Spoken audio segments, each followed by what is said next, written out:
Welcome back to the channel, everybody. Thank you so much for joining me and allowing me to continue to be your daily advocate. If you're new here or you're not subscribed for any reason, please do me a huge favor and hit the subscribe button. Thank you to all of you who have been watching and following me for so long. It truly means a lot, and I'm glad that I can be this person. XRP might reach $589 or $3,500. Some people, some very clever and significant people, appear to believe that can happen, and I am not talking about day traders.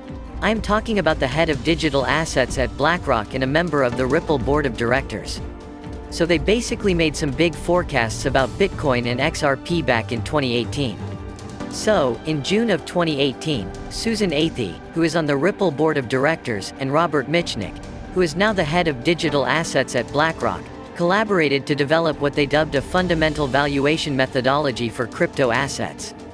This was a research paper that they used to determine what Bitcoin and XRP may be worth or could possibly be worth in the future. They devised an XRP valuation calculator, and it has a lot of economics and mathematics that went into making these projections. I am sure some of you will want to go into it and examine the real figures, since they go into great depth about how they arrived at them. So, their research paper focused mostly on concepts such as demand and supply, as well as concepts like transaction demand and storage demand. As a result of this prediction model, which is basically what it is now possible to develop models or frameworks for determining the value of certain cryptocurrencies.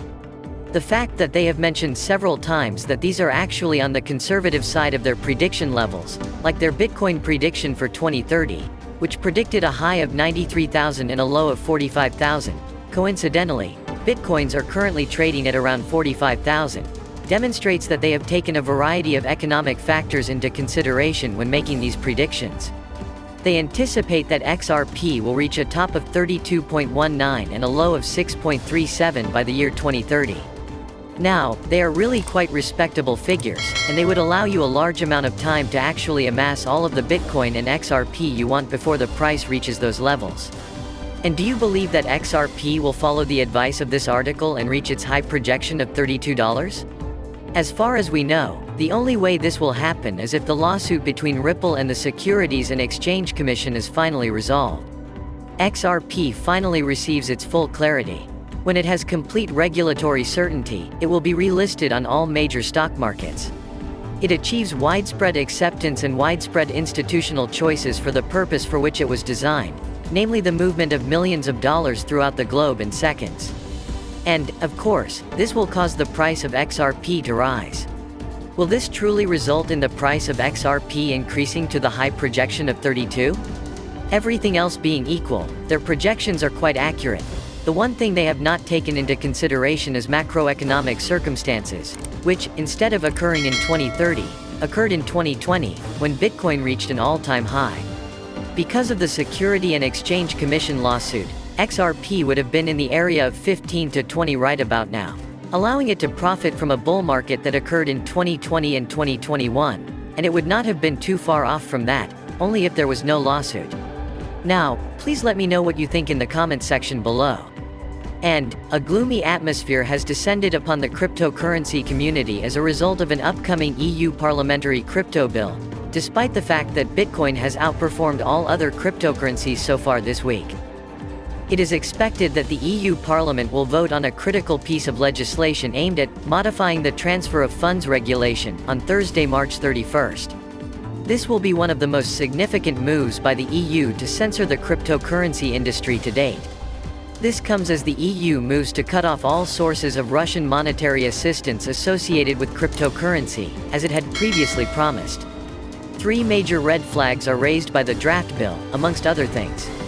First and foremost, a section of the bill mandates the widespread collection of user data, the preservation of records, and the verification of data for self-hosted wallets, among other things. Due to the fact that this provision does not spell out clearly how the crypto service provider is expected to verify the unhosted counterpart, it can only be concluded that most crypto companies will no longer be able or willing to transact with unhosted wallets in order to comply. Second, the proposal compels businesses to notify competent anti-money laundering authorities for any crypto transfer that exceeds €1,000 from an unhosted wallet, even if there is no evidence or suspicion of criminal activity. Third, by allowing the bill currently under consideration to lapse, the crypto community will have created an opening for EU members of parliament to propose and pass additional specific measures to mitigate the risks posed by transfers from or to non-hosted wallets, including the introduction of possible restrictions, as stated in the draft law already in progress. This could open the door for lawmakers to impose strict restrictions on transfers between unhosted wallets, or even worse, ban transfers altogether. Because of all of this, people around the world are now urging cryptocurrency users in the European Union to lobby their members of parliament to push for changes that will not stifle crypto innovation in the region. And if ban happens, it will surely affect Ripple and XRP. Along with that, Goldman Sachs, one of the world's major financial organizations, has recognized RippleNet as an opportunity in payment. In a recent research titled Overview of Digital Assets and Blockchain, Goldman Sachs identified Circle, Ripple, and Coinbase as a potential in payment. The paper issued by Goldman Sachs Investment Banking Division did not recognize blockchain-based payment solutions timidly, but rather comprehensively emphasized its functions. In terms of the payment solution Circle, Goldman Sachs noted that the solution not only includes a system to amuse plastic card clients and that it utilizes USDC to process payments, which adds a lot of helpful functions, but it also has a built-in tooling via which fraud control may be done. Second, while considering Coinbase, the bank praised the payment solution reversible chargebacks, as well as the solution of inexpensive and quick operations. Bank also emphasized Coinbase global presence, noting that it is presently accepted by over 8,000 retailers. Finally, Goldman Sachs recognized RippleNet diverse characteristics. RippleNet, which is present in 55 countries and 6 continents, has a diverse, low-cost, homogeneous, and one-stop payment environment, according to the bank. With RippleNet, financial institutions may extend payment services into new areas that would otherwise be impossible or costly to access.